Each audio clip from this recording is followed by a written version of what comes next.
Hello all, मैं doctor Neelima Das practising pain at Raipur. आज मैं बात करूंगी एक कॉमन प्रॉब्लम के बारे में जो फीमेल में ज्यादा कॉमन है, मेल में थोड़ा कम है। तो चलिए शुरू करते हैं। आज मैं बात करूंगी लोअर एब्डोमिनल पेन और पेल्विक पेन के बारे में। तो फीमेल में ये साइक्लिकल एंड नॉन साइक्लिकल दोनों टाइप का हो सकता है। साइक्लिकल मतलब हर महीना होता है ड्यूरिंग पीरियड, मेंस्ट्रुअल पेन जिसको आम भाषा में डिस्मेनोरिया भी कहते हैं। और नॉन साइक्लिकल पेन में आते हैं तो पूरे महीना ही रह सकते हैं। जो इसका कॉमन कॉजेस फीमेल में क्या है, एंडोमेट्रियोसिस और एडेनोमाइसिस हो सकता है। एंडोमेट्रियोसिस क्या है? एंडोमेट्रियोसिस जो यूटेरस की जो इनर लाइनिंग है उसका सेल जब पीरियड के टाइम जब फ्लो होता है, जब यूटेरस के बाहर भी जाता है, पेल्विक के सारे ऑर्गन में डिपॉजिट हो सकता है। तो ये जो टिश्यू है, जैसे जैसे बॉडी में हार्मोनल चेंजेस होता है उसका भी पेन अप्स एंड डाउन करते हैं। बाकी है, मान लीजिए कोई फीमेल को प्रीवियस कोई सर्जरी हुआ, जैसे कि कॉमन सर्जरी जो फीमेल में होता है वो है सीजरल सेक्शन। उसके सी सेक्शन के बाद भी अगर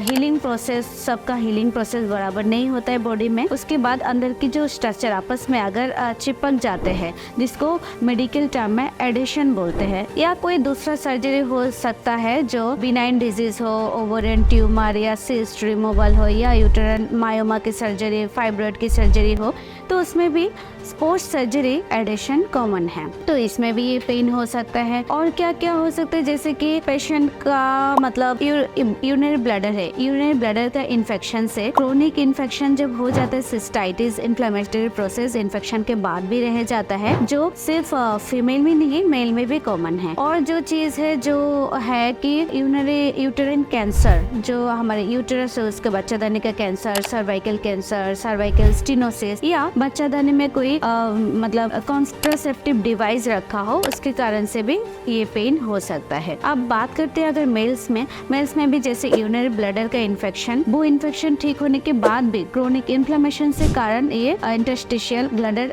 सिस्टाइटिस हो सकता है। और है प्रोस्टेट की हाइपरप्लेशिया या प्रोस्टेटिक कैंसर के कारण से भी ये लोअर एब्डोमिनल पेन हो सकता है। बाकी दोनों में जो कॉमन स्ट्रक्चर है, जैसे कि रेक्टल एंड एनल कैंसर में और फीमेल में सर्वाइकल कैंसर में ये लोअर एब्डोमिनल पेन या रेडिएटिंग पेन हो सकता है। तो ये सब कारण से हो सकता है। अब इसका पेशेंट कैसे प्रेजेंट करते हैं? पेशेंट प्रेजेंट करते हैं लोअर एब्डोमिनल पेन, या पेशेंट बोल सकते हैं कि लोअर एब्डोमिनल मास भी फील हो रहा है। और पेशेंट को अगर इन्फेक्शन हो, एक्यूट इन्फेक्शन में तो फीवर प्रेजेंट करते हैं, क्रोनिक इन्फेक्शन जब में फीवर ना भी प्रेजेंट कर सकते हैं। हमारे पास जब पेशेंट आते हैं ऑलरेडी डायग्नोसिस होके आते हैं, या डायग्नोसिस अगर ना भी हो, लोअर एब्डोमेन में मास फील हो सकता है। ये और कारण में और भी चीज है, जैसे कि fibromyalgia, muscle pain, abdominal muscle जो लोअर एब्डोमिनल मसल, वहाँ पे भी हमारे नर्व्स होता है जो ilio hypogastric and ilio inguinal nerve, उसके इन बिटवीन मसल जो नॉर्मल डिलीवरी के बाद भी उसके एंट्रैपमेंट हो सकता है दोनों लेयर मसलों के बीच, उसके कारण से भी हो सकता है। या जो सिटिंग, जो लगातार लॉन्ग स्टैंडिंग सिटिंग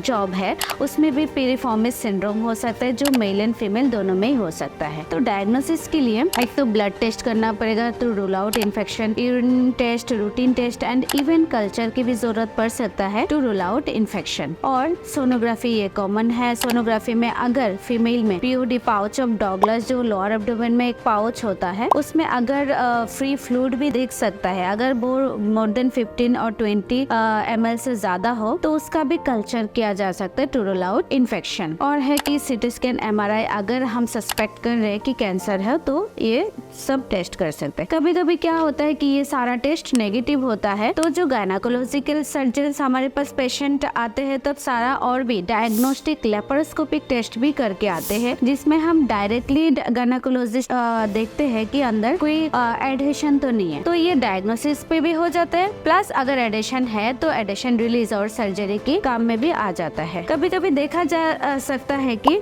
पेशेंट का सर्जरी हो चुका है, यूटेराइन कॉज रूल आउट करने के लिए हिस्टेरेक्टोमी भी होता है फैमिली प्लानिंग के बाद, बट फिर भी उनका पेन नहीं जाता। तो ये सब कारण हो सकता है कि लोअर एब्डोमिनल पेन के। अब ट्रीटमेंट कैसे करें? एक्यूट इन्फेक्शन में तो एंटीबायोटिक और जो भी इन्फेक्शन, अगर टीबी हो तो टीबी का इन्फेक्शन के एंटी ट्यूबरकुलोसिस के साथ साथ हम पेन किलर्स भी देते हैं। बट जब क्रोनिक हो जाता है तब कोई पेन किलर्स भी उसमें काम नहीं करता। तब हमारे पास जब पेशेंट आता है, हम 2-3 ऑप्शन है। सुपीरियर हाइपोगैस्ट्रिक प्लेक्सस ब्लॉक, जो सारे पेरिनियल स्ट्रक्चर और लोअर एब्डोमिनल स्ट्रक्चर को एक group of nerve nerves apply करते हैं, जो एक प्लेक्सस बनाते हैं, हम उस प्लेक्सस को ब्लॉक करते हैं। वो जो ब्लॉक हम देते हैं वो हम नर्व्स को न्यूरोलाइसिस करते हैं, वो फेनॉल और अल्कोहल न्यूरोलाइसिस कर सकते हैं, जिसका ड्यूरेशन जो है पेन अवधि का वो 4 से 6 महीना तक लास्ट कर सकते हैं। अगर जरूरत पड़े तो आगे भी रिपीट करना पड़ सकता है। तो ये है मेरे द्वारा जानकारी। आपको अगर अच्छे लगे मेरे द्वारा जानकारी, मेरे चैनल को लाइक, शेयर एंड सब्सक्राइब कीजिए। नमस्कार।